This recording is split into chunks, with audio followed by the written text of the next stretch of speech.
மாறாவின் பணம் சேனலுக்கு உங்கள் அனைவரையும் வரவேற்கிறேன். ஜேஎம் ஃபைனான்சியல் சர்வீஸ் இவங்க ஃபியூச்சர்ல ஒரு சில ஷேரு என்ன டார்கெட்டுக்கு போகும் அப்படின்னு சொல்றாங்க அப்படிங்கிறத பார்த்துருவோம். நான் இப்பவே சொல்லிடுறேன், இது எல்லாமே வெறும் எஜுகேஷனல் பர்பஸ் தான். நான் செபி ரெஜிஸ்டர்டு அட்வைசர் கிடையாது.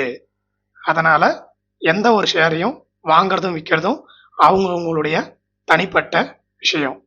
ஓகே, ஜேஎஸ்டபிள்யூ எனர்ஜி இவங்களுடைய டார்கெட்டை ஃபியூச்சர்ல 695 வரைக்கும் போகும் அப்படின்னு சொல்லியிருக்காங்க. அடுத்தது என்டிபிசி இதோட டார்கெட்டு 359 வரைக்கும் போகும் அப்படின்னு சொல்றாங்க. பார்ப்போம் ஃபியூச்சர்ல இது என்ன ஆகுதுன்னு. அதே மாதிரி டோரன் பவர் இவங்களுடைய டார்கெட்டு 1599 வரைக்கும் போகும் அப்படின்னு சொல்றாங்க. இன்னைக்கு அது மார்க்கெட்ல 1330 ரன் ஆகிட்டு இருக்கு. அப்படின்னாக்கா கிட்டத்தட்ட ஒரு 200 வரைக்கும் பாசிட்டிவ் வர்றதுக்கான வாய்ப்பு இருக்கு அப்படின்னு சொல்றாங்க. இது கொஞ்சம் கொஞ்சமா தான் என்ன ஆகுதுன்னு தெரியும். அடுத்தது டாடா பவர் இவங்களுடைய டார்கெட் ரேட்டு 456 வரைக்கும் போகும் அப்படின்னு சொல்றாங்க.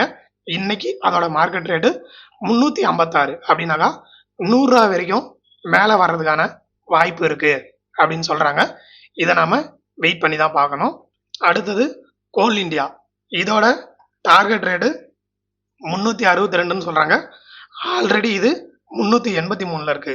அப்படின்னா மார்க்கெட்டு கீழே இறங்கும்னு சொல்றாங்க.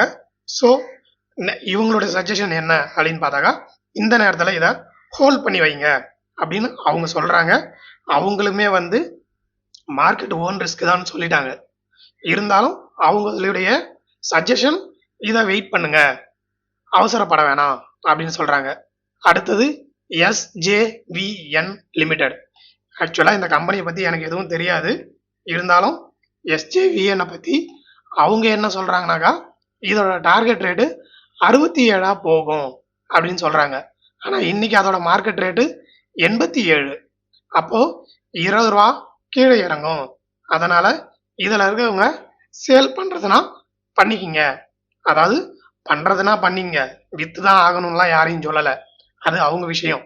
அவங்க சேல் பண்றதுனா பண்ணிக்கிங்க அப்படின்ற மாதிரி ஒரு சஜஷன் கொடுத்துருக்காங்க. ஸோ இதுதான் மேஜர் நியூஸ். அடுத்தது எல்லாருமே ஆவலா எதிர்பார்க்குற எலான் மஸ்கோட டெஸ்லா நிறுவனம் இந்தியாவில் வரப்போகுது அப்படின்னு சொல்றாங்க. இத பல பேர் ஆர்வமா எதிர்பார்த்துக்கிட்டு இருக்காங்க.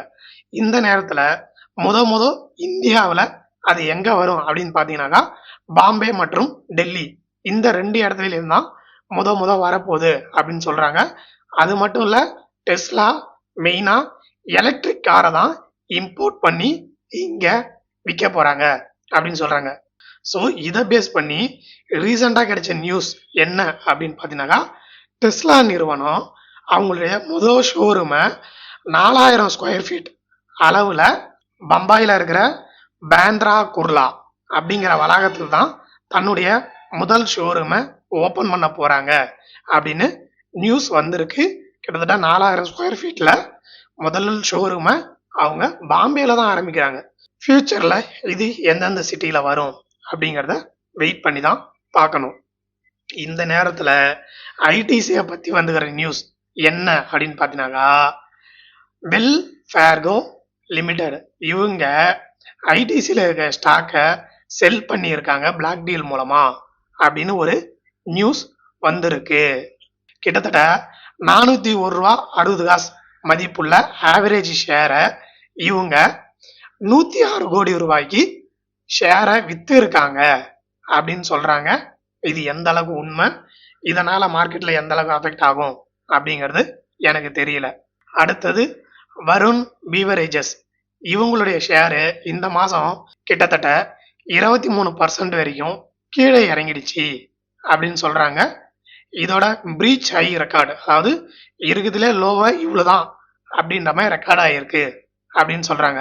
இந்த வருண் பீவரேஜோட ஸ்டாக்கு அவுட் பர்ஃபார்ம்ல இருந்து ஹை கன்விக்ஷன் அவுட் பர்ஃபார்மா மாறி இருக்கு.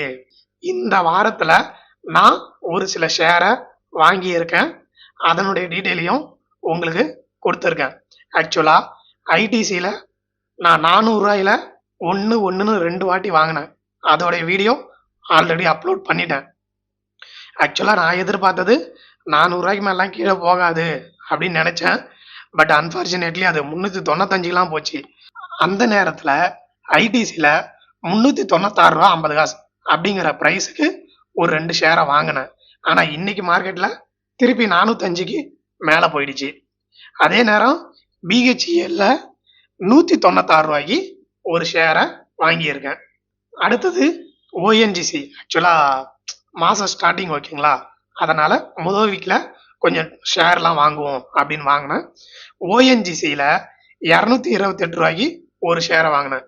ஈசி மை ட்ரிப் இதை நான் புதுசா ஆரம்பிச்சிருக்கேன், கொஞ்சம் கொஞ்சமா வாங்கிட்டு இருக்கேன். ஈசி மை ட்ரிப்ல 11 ரூபா 45 காசுன்னு ஒரு 10 ஷேரை வாங்கினேன். மறுநாள் லைட்டா ஏறிச்சு, 11 ரூபா 95 காசுன்னு மறுபடியும் ஒரு 10 ஷேர் வாங்கினேன். அப்புறமா கையில பேலன்ஸா இப்ப ஷேர்லாம் வாங்கினதுக்கு அப்புறம் பேலன்ஸ் அமௌண்ட் இருக்கும் இல்லைங்களா, அதை என்ன பண்ணலாம் அப்படின்னு எல்சிசி இன்ஃபோடெக், இது நான் எப்பயுமே வாங்குறதுதான், சில்லறையா வாங்குவேன். ஸோ எல்சிசி இன்ஃபோடெக்ல மீதி இருந்த காசை போட்டு 6 ரூபா 15 காசுன்னு ஒரு 15 ஷேரை நான் வாங்கியிருக்கேன். இதுக்கப்புறம் எப்பெல்லாம் ஷேர் வாங்குறனோ அதெல்லாம் அடுத்து உங்களுக்கு வீடியோவில் கொடுக்குறேன். நீங்களும் பார்த்து நான் என்ன ஷேர் வாங்குறேங்கிறத தெரிஞ்சுக்கிங்க. ஆனால் அதே ஷேரை நீங்கள் வாங்கணும்னு அவசியம் கிடையாது. அவங்கவுங்களுக்குன்னு ஒரு தாட் இருக்கும், அதை வச்சு அவங்கவுங்க முடிவு பண்ணிக்கலாம். அதை விட்டுட்டு நான் முடிவு பண்ணேன் அப்படின்றதுக்காக நீங்களும் அதே முடிவு எடுக்கணும்னு அவசியம் கிடையாது. என்றும் அன்புடன் உங்கள் எம் கே. நன்றி, வணக்கம்.